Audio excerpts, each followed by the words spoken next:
We visited Alcatraz Island in San Francisco, California on October the 4th, 2022. It's part of the Golden Gate National Historical Area. If you would like to get notices when I post again, be sure to subscribe right here. Just click on that button. Alcatraz Island is located in the middle of San Francisco Bay. It's about 22 acres in size.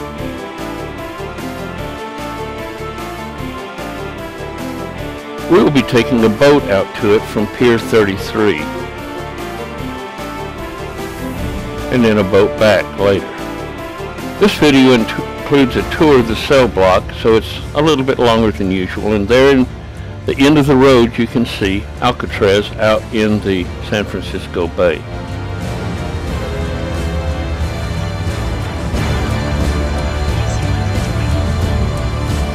Soon we're parking our car just outside of the Pier 33 where we'll catch the boat. We'll be catching the boat here and going out to Alcatraz and looking around the island. But we have to wait a little bit, and so let's look around a little here on the pier.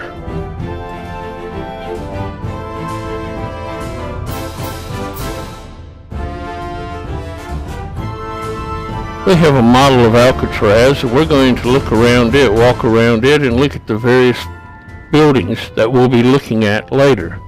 The dock was built in 1854.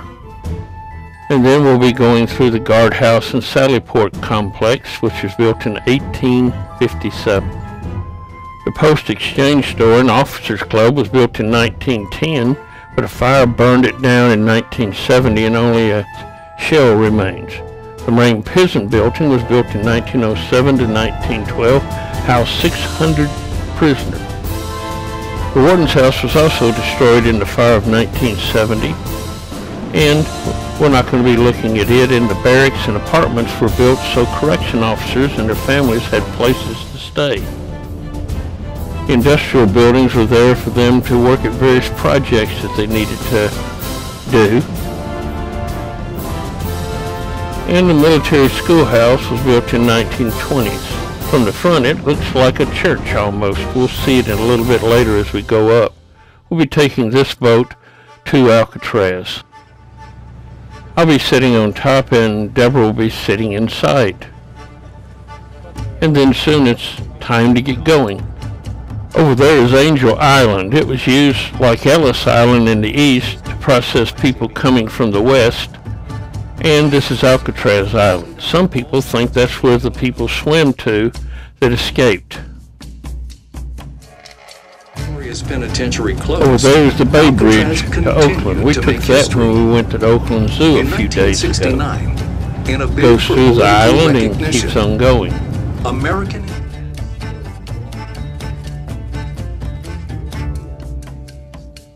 In the opposite direction, that's the Golden Gate Bridge. As you can see, it's in the fog somewhat right now. And now we're approaching Alcatraz. Boats run back and forth every 30 minutes starting about 8 o'clock in the morning.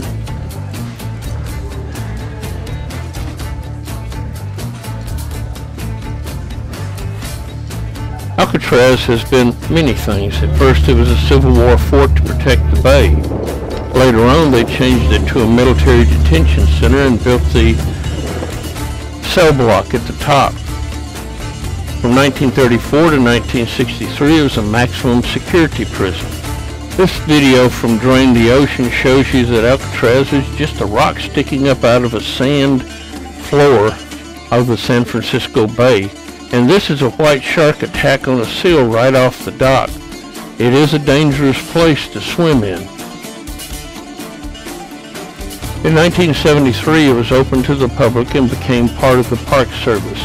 Today it's a flower garden to some extent, as there are many different gardeners that plant things here.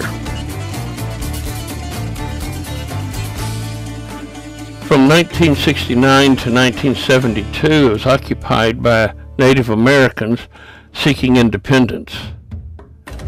When you get there, there's a ranger orientation talk, and up on the hill those are guard towers that were used during the prison time here.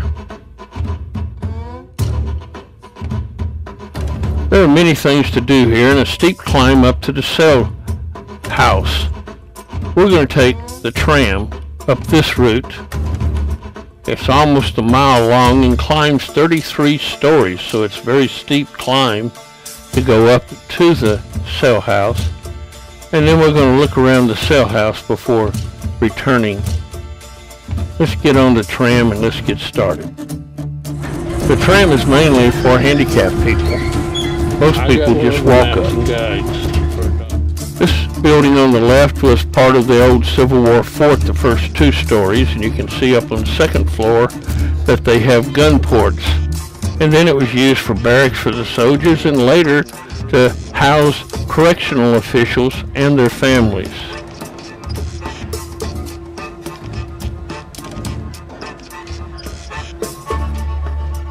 Now we're passing the Post Exchange and Officers Club.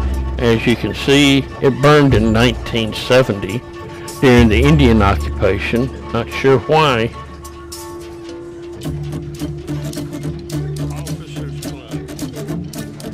Next we passed the military school. It looks like a church up front. It was later used to house bachelor correction officers. And upward we trudge. You can see how steep the hill is here and how hard it is to get up.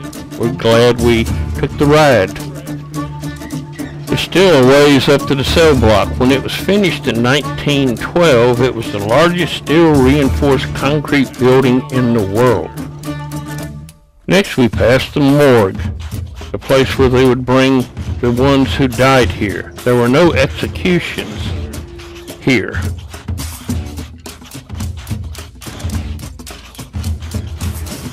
As you can see, we don't even get all the way to the top of the hill before the next boat is arriving. About every 30 minutes you can go back on any boat. Over there is the water tower as we arrive at the top of the hill. There's a whole lot to look at in this complex. We'll be doing this section. And now it's time to head on in.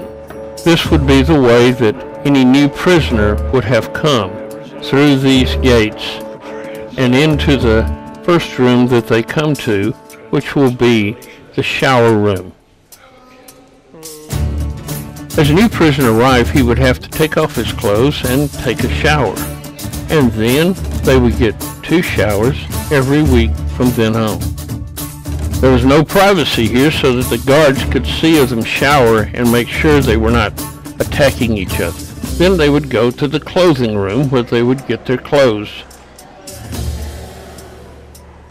For the next 25 minutes, you're going to be listening to selected portions of the audio tour of the cell block that we would have heard while we were there.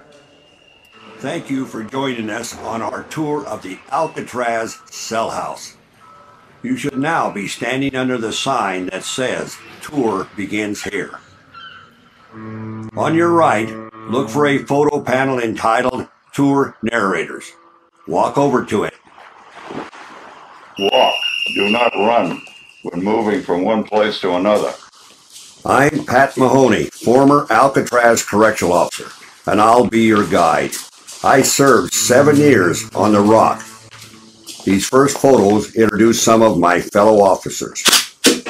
I am Philip Bergen, Captain of the Guards, United States Penitentiary, Alcatraz, California.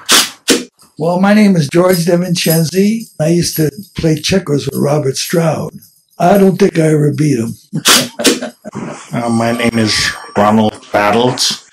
I asked whether they hired blacks out there.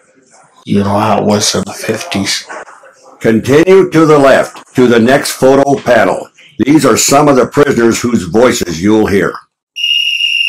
Yeah, my name is Leon Whitey Thompson. My number was 1465. I was a man that had total hatred in them days. I hated anything that walked or crawled on this earth. I was a man who was dead inside. You couldn't hurt me no more, see. I'm John Banner. My Alcatraz number was 1133. I'm a thief, you know. I ended up about number 17 or something like that on the most wanted. You were a number, you weren't a name. I wasn't Jim Crow, and hell, I was number 586. Everybody wants to be an individual. They want to be a human. And you weren't at the Rock.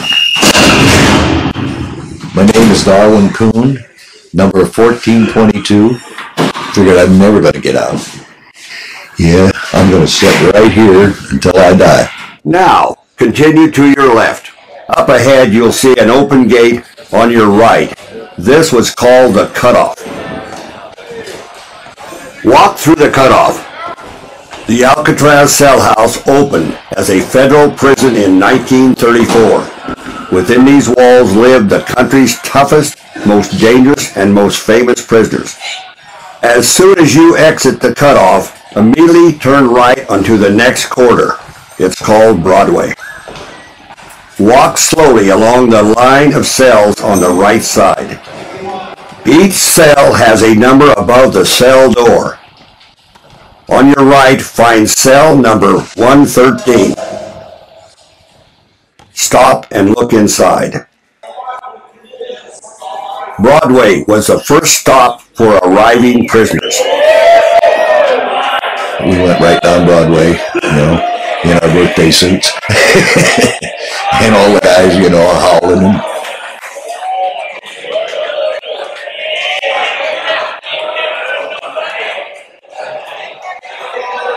Well, here's a typical Alcatraz cell. Every one of them in the cell house exactly like. I had a metal tabletop and a little chair there. That was about it. So it was barren. 5 feet wide, 9 feet long, 7 feet high.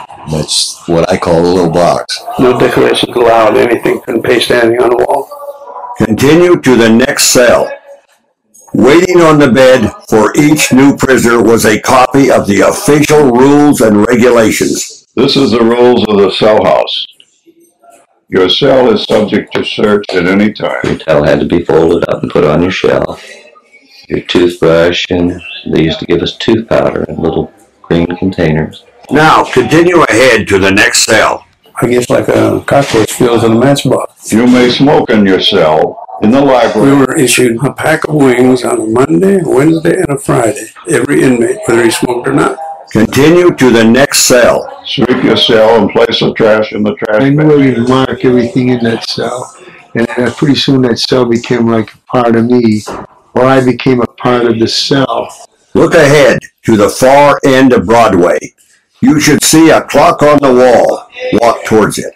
Alcatraz was always classed as the end of the line, the point of no return. It was like going into the ground.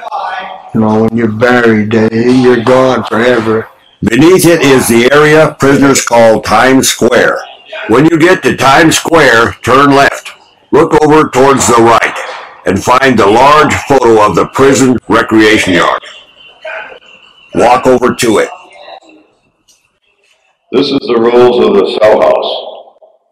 Your cell is subject to search at any time. Prisoners had a decision to make, whether to obey the rules or not, to do good time or bad time. That decision affected their lives dramatically. An inmate is given housing, good food, medical attention, and all the necessities of life. Everything else was a privilege. Time to exercise outside, getting books and mail, all had to be earned. One of their favorite privileges was the recreation yard. The most pleasant place, I believe, on Alcatraz, and the most appreciated. The handball court, the horseshoe court. Prisoners also played bridge out in the yard. They used dominoes instead of cards. They came out with a system called Auto Bridge. You played it all by yourself. Guys got so wound up in this bridge thing that they ate and slept it. They'd go out there and it would be so cold that you didn't think you could stay out there, yet they'd stay out there for 3 hours and play bridge. And if you're occupied with bridge and you're studying bridge, you're not thinking about going over the wall. Prisoners who chose not to behave ended up in a harsher place, isolation. You should be facing the photo panel. Look to your left. Directly ahead is an open steel door marked D block. Go through this door. D Block was a prison within Alcatraz, the treatment unit. This place is going to operate on the basis that you do what you're told, and you're going to get a fair break. If you don't behave yourself, we're going to come down on you like a ton of bricks. Move a few steps into the room and find a place to stand. Look up at the 3 tiers of cells. Unruly or violent prisoners were sent here. They stayed in their cells 24 hours a day. Typically, they were only allowed out once a week for a shower and exercise. Now in this cell block, we have 42 of the least popular cells in Alcatraz. Although by far they are the best, the roomiest, and the nicest state-of-the-art cells that were available in this prison. It was cold, it was damp. The wind used to just blow through there. You could hear it. At night you could hear it whistling through the windows. One of the more infamous prisoners to live here in D Block was convicted killer Robert Stroud, the so-called Birdman. And almost immediately upon his arrival at Alcatraz, he was relegated to the treatment unit. And he didn't bring his birds along with him, which made him very unhappy, but he brought all his bad habits with him, which made us unhappy. And there he remained for several years, being obnoxious and noisy and agitating and busily writing. Fluent in 3 languages, a mathematical expert, brilliant man. He was a psychopath. Suicidal, homicidal maniac. Now, turn to face the windows. Walk over to the photo panel on the wall. You'll see a photo of Robert Stroud. Alongside Stroud, you'll see some other well-known prisoners. Alcatraz was built for men like these. Alvin Karpus, you gotta watch out for him. Former public enemy #1. Creepy Karpus. When you seen Creepy, you wouldn't have to be told he was creepy because he walked on his toes. He had Kelly. Machine Gun Kelly. Nice fella, never give you any troubles at all. Very accommodating, polite. Mickey Cohen, Frankie Garbo. And Capone. Ain't a fool with Capone, see? He was a street fighter. He's a big man. He was in good shape. The only thing, his brain was gone. He had syphilis. Well, eventually it drove him crazy. Now, turn back to the cells. Walk over to the cells on the far right with solid green doors. This was solitary confinement, the whole, cells 9 through 14. When the cell was occupied, the regulations required that the light be on. Well, we kept the lights off when they were in there. They were in the dark.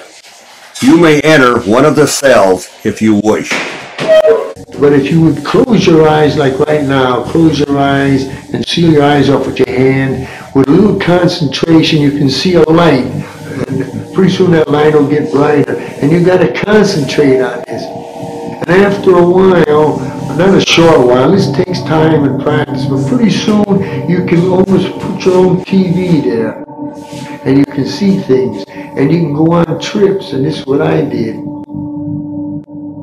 Now, open your eyes. Step out of the hole. Walk through the nearest doorway marked library. Continue into the large open area.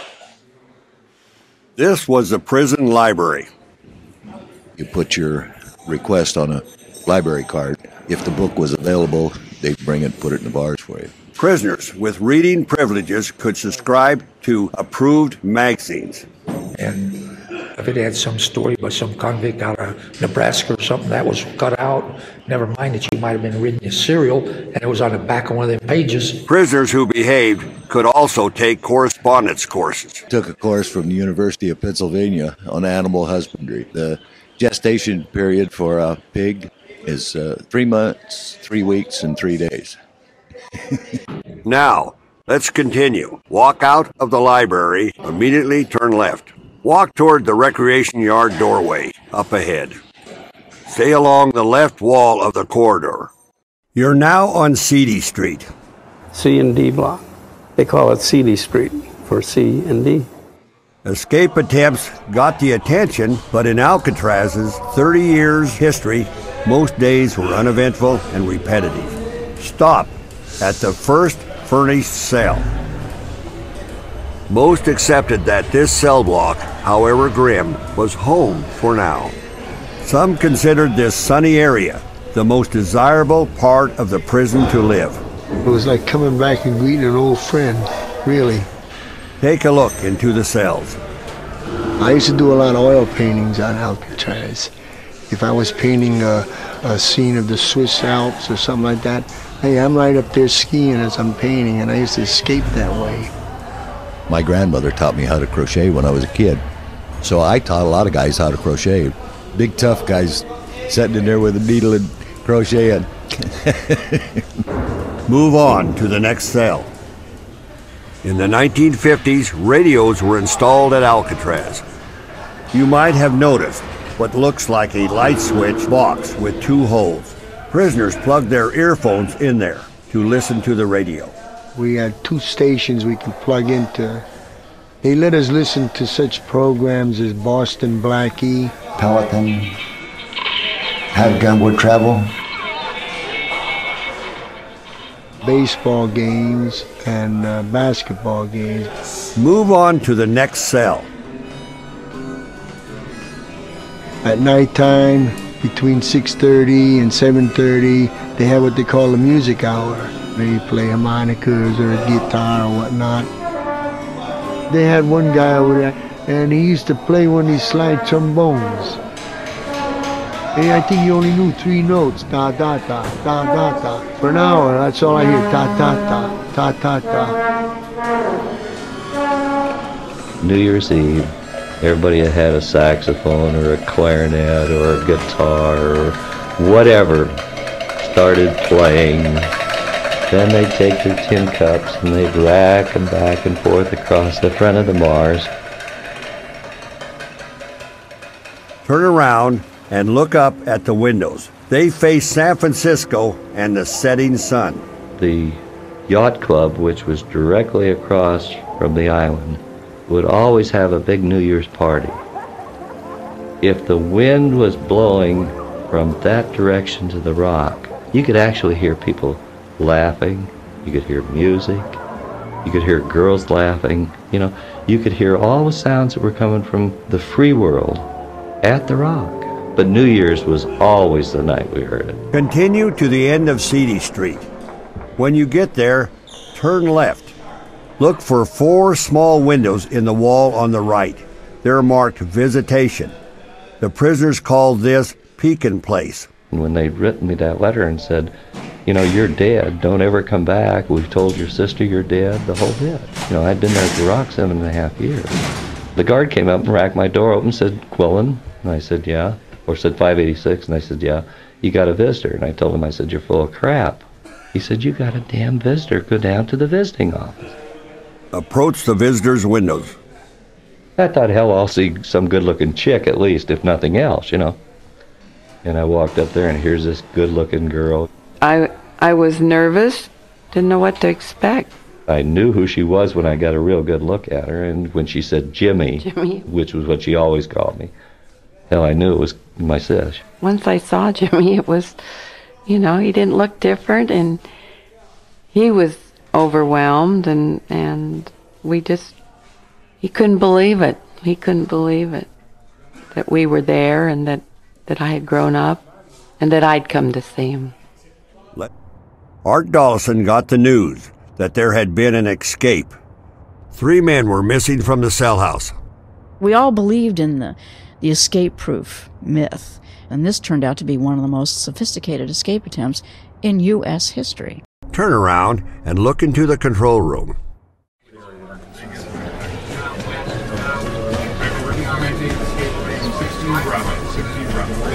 When they heard the escape siren, every officer on the island rushed here to report for duty. Prison authorities had made their own plans in case of escape.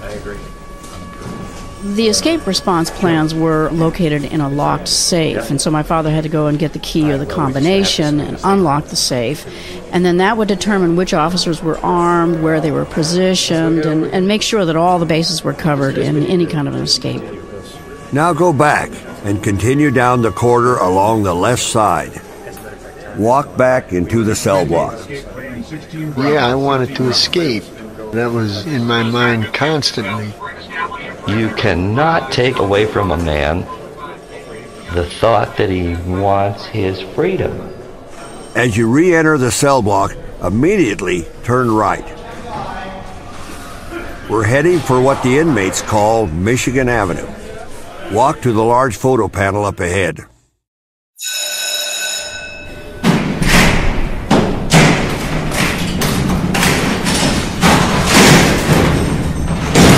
Earlier, on the morning of June the 12th, 1962, Officer Bill Long had been in charge of the first count of the day.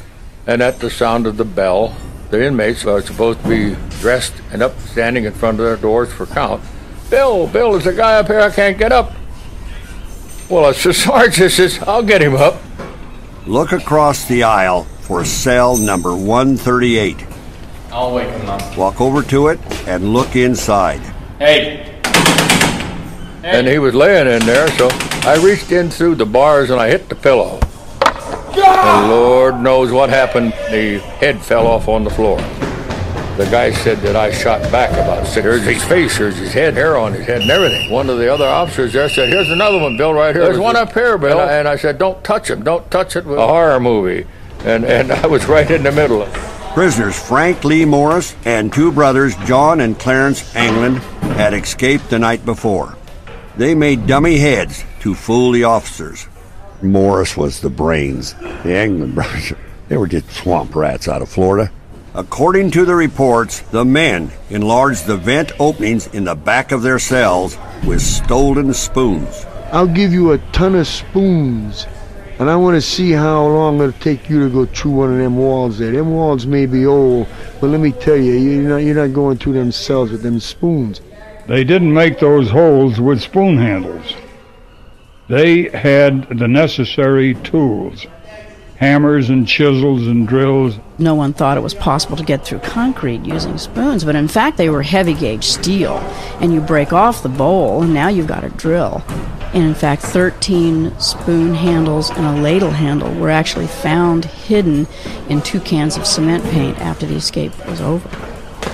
Now, continue to your left to the end of the cell block. Just around the corner, look for a glass door. Inside is the utility corridor.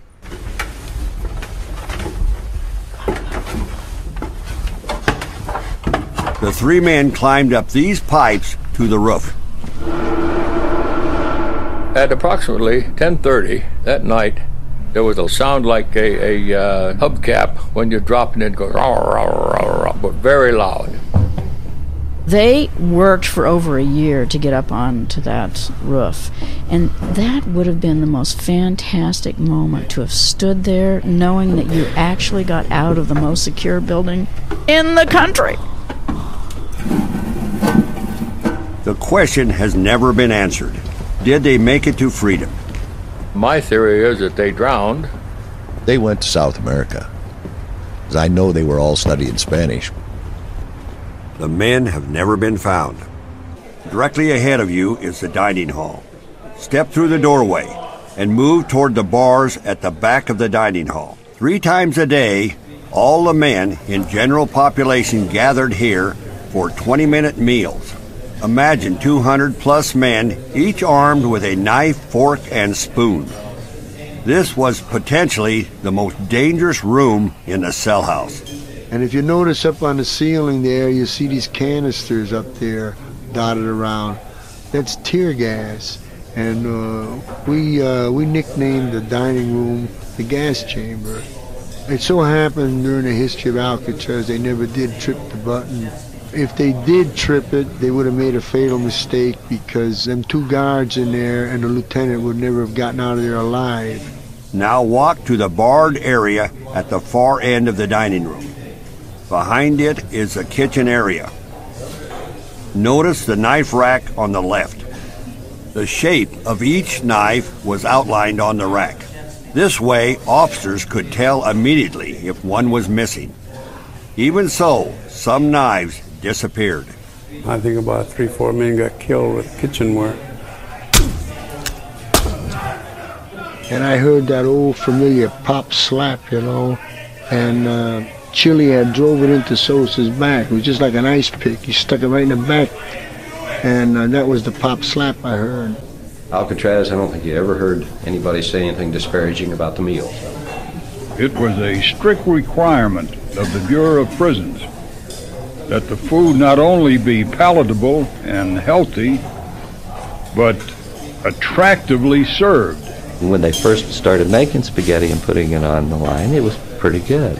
And it kept going down and down and down. Noodles and plum juice. So somebody said, damn it, the next time they put that spaghetti out on the line, we're going to turn the tables over. The following week, there was a damn spaghetti. Pretty soon all the tables are coming like domino. Pa, pa, pa, pa, pa, pa, pa, pa, pa.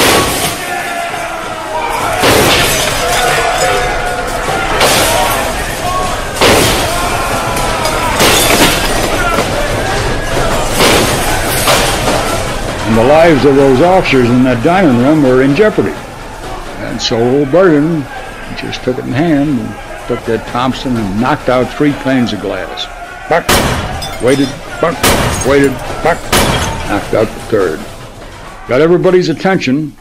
I jammed that actuating lever back and she went click and they all heard it and they knew what it meant. And I said, Lieutenant, blow your whistle, just quietly. He blew his whistle. Inmates started to get up and they marched out of the dining room just like little lambs. At the end of 3 decades, over 1,500 men had served time on the Rock. By then, Alcatraz had served its own time. After years of harsh wind and weather, the buildings were badly deteriorated. The isolated island was too expensive to run. And now in the 1960s, prison reformers preached rehabilitation instead of punishment. Early in 1963, Attorney General Robert F. Kennedy ordered Alcatraz closed. The last day we were there, we ate breakfast in the dining room, showered, and put on clean uniforms and shackles and handcuffs down to the boat.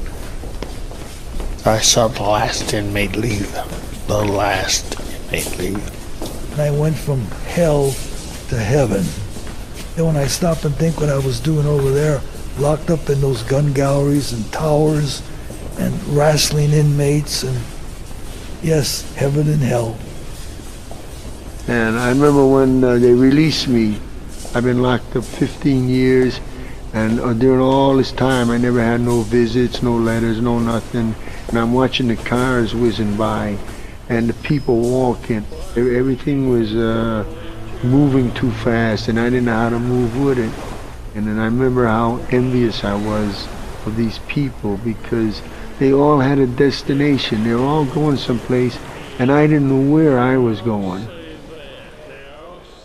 And I was scared to death.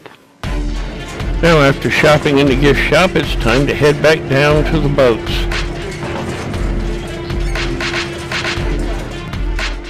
When we get down to the bottom, a boat is waiting for us. This is a different one than the one we were on.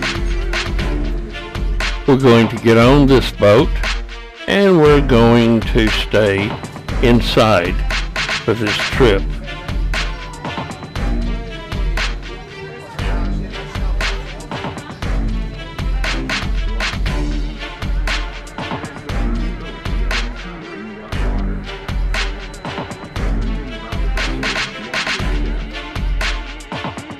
Now at about noon, the Golden Gate Bridge is able to be seen, and we go back to the dock where we started. We parked here, came over to the dock, and this brings us to the end of this video.